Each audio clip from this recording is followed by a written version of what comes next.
আমাদের কিছু করার আগে 90% সময় কেটে যায় শুধু মানুষ কি বলবে। মানুষ তো ভাই অনেক কিছু বলে। মানুষ প্রয়োজনে অপ্রয়োজনে বিনা কারণে অনেক কিছু বলে থাকে। আপনি যদি ভালো কিছু করতে চান অথবা করতে যান সেক্ষেত্রে মানুষ কখনো আপনাকে হেল্প করবে না। অযথা তারা নানান ধরনের নানান প্রকার অর্থাৎ এমনভাবে মাথার ভিতরে এই পিন লাগিয়ে দিবে যাতে আপনি কিছু একটা করে খাবেন বা কিছু একটা করার জন্য আগ্রহী হচ্ছেন, সেক্ষেত্রে আপনাকে কখনোই সাপোর্ট দিবে না। তারা মেন্টালি আপনাকে স্ট্রং রাখার জায়গায় মেন্টালি ড্যাম করবে, বুঝছেন?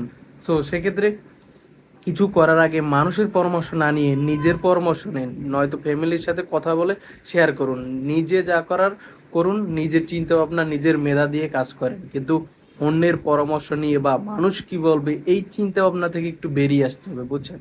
তা না হলে জীবনে কোনো কিছু করা যাবে না। আপনি লেখাপড়া করছেন ঠিক আছে, আপনার ফ্যামিলি দ্বারা আপনার যদি লেখাপড়া খরচ চালানো বহন না করা যায় সেক্ষেত্রে আপনার অবশ্যই ফ্যামিলির হাল ধরতে হবে। তো ফ্যামিলির যদি হাল ধরতে হয় অবশ্যই কোনো না কোনো একটা কাজ করতে হবে।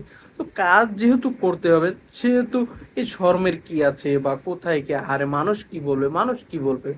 আপনি যদি পারেন যে ওই কাজের পাশাপাশি যদি আপনার স্টাডি রানিং রাখতে, তো আলহামদুলিল্লাহ ভালো।